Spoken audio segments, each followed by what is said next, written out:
Gonzaga Nation SI, Dan Dickau, your host for today's episode. Kind of out of the blue. Glad to have this person as a guest. He's one of my favorite former teammates slash Zags, none other than Matt Santangelo.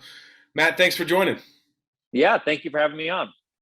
Well, we kind of I don't want to say threw this episode together spur of the moment, but it came about quickly because you're involved with a great new initiative that's going to benefit Gonzaga athletics and in particular student athletes on the basketball side. I would imagine men's and women's basketball, but then also trickle down to the other sports. And that is an NIL based program called Friends of Spike.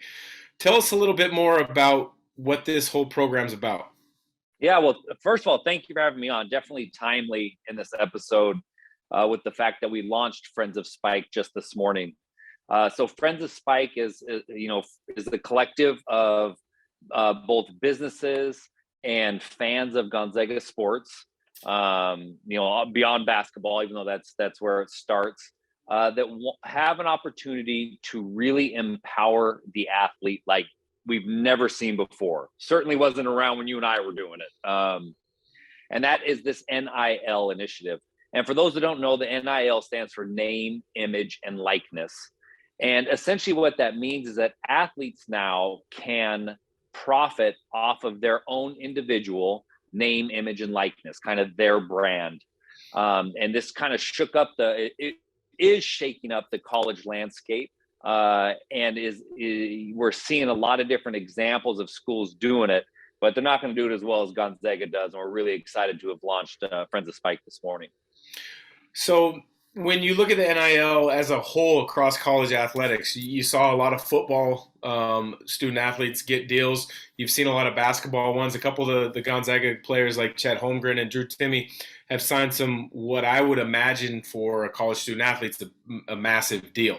But I would imagine then for Friends of Spike, you're trying to help as many student athletes find partnerships with businesses across the city, maybe even the region. Kind of guide my thoughts there. How is that working, or what's the thought behind it? No, I think you're exactly right. I mean, guys like Chet and Drew, they're going to have a different type of opportunity. Maybe national brands, in some cases, global brands are going to be targeting them. But how do you empower everyone else? How do you empower the bench? How do you empower 3 through 15 or the other sports? Because their name, image, and likeness has value too. And that value is defined in a lot of different ways. Be it, maybe some of them want to do public speaking. Maybe some of them want to come do camps and clinics, kind of like what you've done at Shoot 360 with a couple athletes. And so just trying to connect those resources in the community, those businesses that want to support athletes in a way that athletes then can go out and provide value. Because it's all based on quid pro quo. I mean, athletes have to do something. This is not a handout. This is a business opportunity for them. And then educating the athletes on what the market looks like, how they need to behave, how they need to dress, all the things you and I have learned over years of being kind of, adults and professionals, they don't know yet. So it's not only giving them the opportunity to have some financial resource, but it is some great life lessons that they're going to start to learn a lot younger than, than we did. And it's trying to bring it all together in a way under Friends of Spike that makes it understandable, that makes it accessible, and makes it successful. If I'm not mistaken, one of the other people that you're working closely alongside with this is Shaniqua Nillis. She played on the women's team at Gonzaga. What type of perspective does she bring? Because, and I'm not saying this is a slight in any way to the women's program, but you guys probably have a different perspective based on your roles of jobs and businesses that you've been involved with the community. Yeah, so I think just to back, because I think that's a great point in the fact that it's another example of what separates Friends of Spike from other initiatives or collectives that you're starting to see other schools do. None of them have two former athletes as a part in roles that I am in and Shaniqua is in. Ones that, lived it, we played it, we figured out how to go to school and make practice and make workouts and manage the growth of our both academic and athletic careers. And I think that does lend a unique perspective. And then specifically for Shaniqua, I think it just gives us a greater diversity of thought and perspective. The fact that we think, we puff our chests out pretty good because we were men's basketball. We're the money makers. We're the revenue sport. However, that doesn't change that is going to be opportunities for athletes across the athletic department.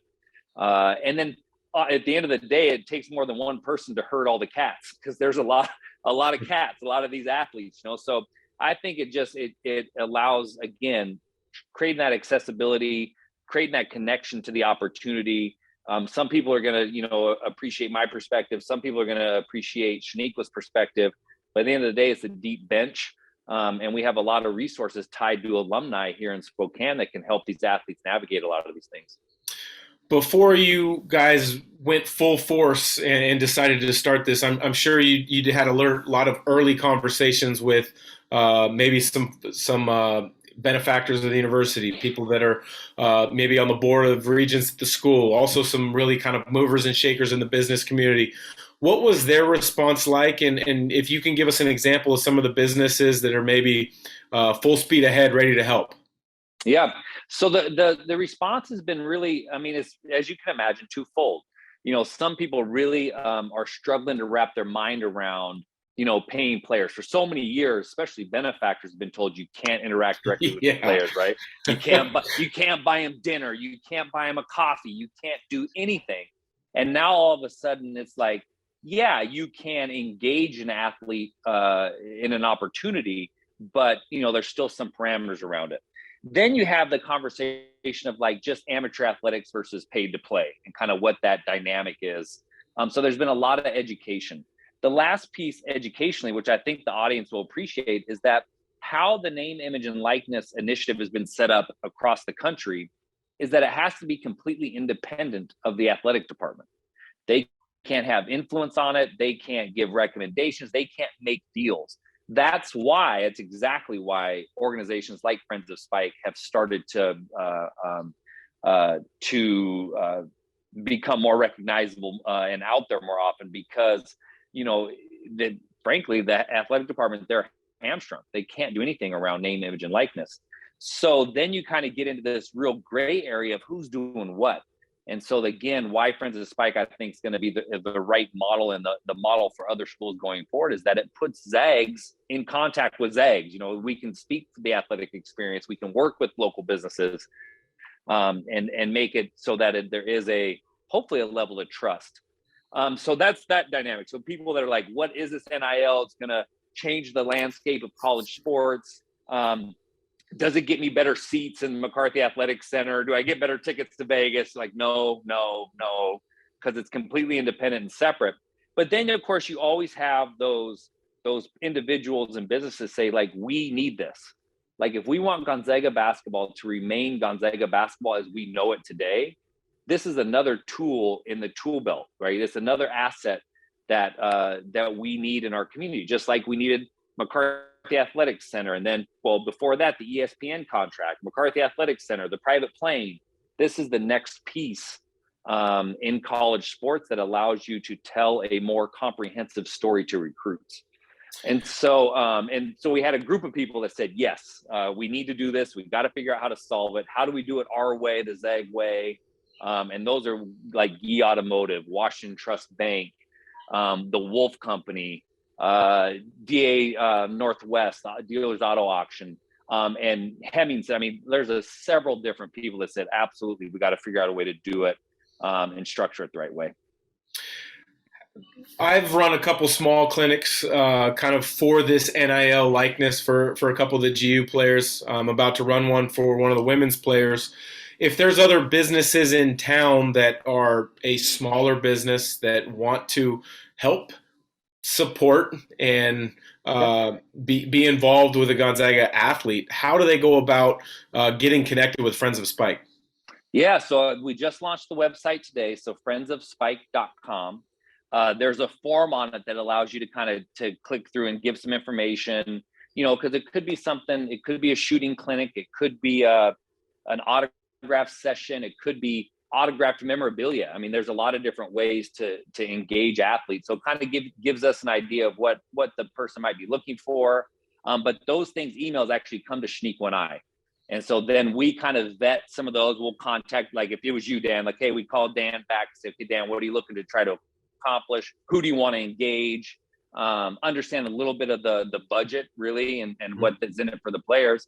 And then we can present those opportunities to the athletes. Here you go. Ben Gregg, this is an opportunity. What do you think? Because at the end of the day, it's their name, image, and likeness. Yeah. They have to opt in or opt out of these opportunities. We're just trying to aggregate it so that not every, individual business, one, they don't know how to get in touch with Ben Gregg. And two, Ben Gregg then has to vet every opportunity. That can be overwhelming to a, 18-year-old college freshman who's really focused on March Madness and his craft and going to school. So anyway, that's where I think the service and the value is that we're going to try to be that conduit from the athlete to the community and the community to the athletes to help navigate some of those questions. So answer your question again, friendsofspike.com. There's a form. You'll get contacted by me or Shaniqua if you have an idea or opportunity for them.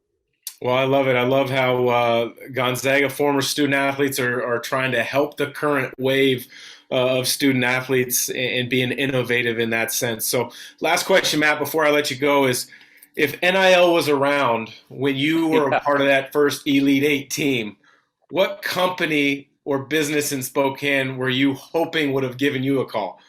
Oh, shoot. Probably like Brew Cheese or something, I mean, me and Mike Nielsen used to go up to Golden Corral for some buffet, so I don't think, what the access they're going to have is going to be completely different. I do remember, though, it may have been after my senior year, but I went and did I did an all-employee meeting both at Washington Trust and at Hollister Steer, which would have been perfect NIL opportunities. And at the time, it was great because I enjoyed doing those things. I get to learn a lot. But back then, it would have been nice to have a couple dollars in my pocket, too, to do it. So I think, even back then, there was a market for it. And it's only grown and grown and grown over the years. Well, Matt, I appreciate the time. I know you've got a lot of requests because you guys just launched this publicly today. And obviously, I think it's a great thing. And I think there's two great people behind it to help Gonzaga student athletes. So best of luck with this. And as I'm sure you've heard from other fellow former Zags, let me know how I can help. Yeah, appreciate it, Dan. Thanks for having me on.